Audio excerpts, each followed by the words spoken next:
Most restorers see this as the ultimate goal, getting cars back to their showroom state.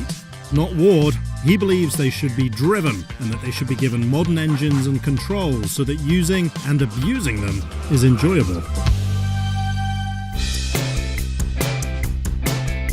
So you want to keep this design, you want to keep this character, let's call it, definitely. but you want to incorporate some modern elements as well. What we've seen is more and more people go, you know what, I'm totally down with the look and the vibe and the style, but I have absolutely no attachment to the archaic mechanical realities. So my idea is you take the aesthetic and design principle and then re-engineer it and infuse it with the best of modern suspension, modern brakes, modern powertrain. If we were sensible, we wouldn't make modern cars so fragile, so easy to ding or to get dirty. We'd just let them look like this. And that's what Ward's company, Icon, does. This workshop just outside LA houses specialists at making cars look like they haven't been touched. They leave them in that just found in a barn state.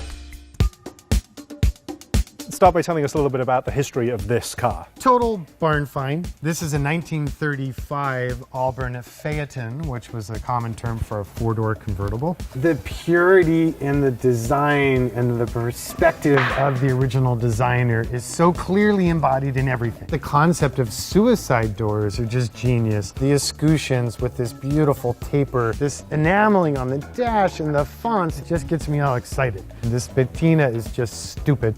It's just amazing art, you know, that time and nature created, you can't reproduce. Ward's famous in the car community for restoring and drastically upgrading 4x4s like the classic Toyota Land Cruiser. Now, he's working on what he calls derelicts. Of course, there is the small matter of cost. These distressed-looking vehicles typically sell for more than a perfect one, and easily in the hundreds of thousands. Now, Ward is experimenting with adding electric motors instead of engines to some of his builds.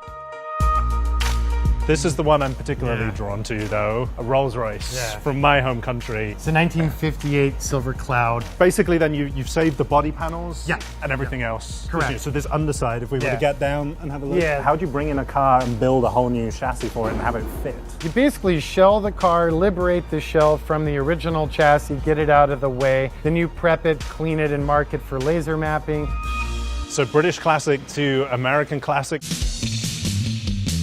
An Oldsmobile, yeah, 46 old. 1946. Original paint, killer patina. There's no structural rust. Now, to a lot of people, this wouldn't look like a done car. I mean, you look at the finish on Which is this. part of the fun. So jump in here, point out some of the best bits to me. Everyone wants power windows nowadays, but an ugly modern power window switch just can't compare with the grace and beauty of this. So what we've done is we've developed a module where you now tap for down and tap for up. All built into the original window. Yeah, all liner. built in. Steering wheel, you can't abandon this lovely original design, but for ergonomics and for safety, we want a collapsible, tilt-adjustable column. So we get all that functionality there. So traditionally, you would put a modern drivetrain in each of these vehicles that you're working on as well. So a modern engine, modern gearbox, make them very drivable machines. But I mean, the future is electric.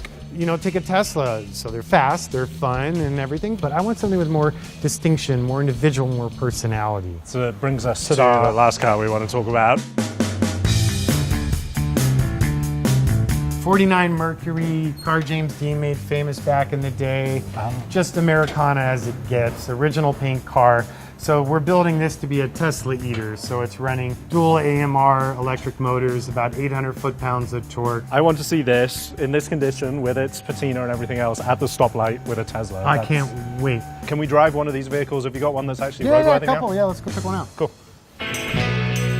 This custom 1952 Chrysler Town & Country / DeSoto wagon is Ward's private car, and it embodies his philosophy perfectly. It's unique, it's patinaed, and it's terrifyingly quick. It's the ultimate sleeper classic that could beat many modern cars away from the stoplights.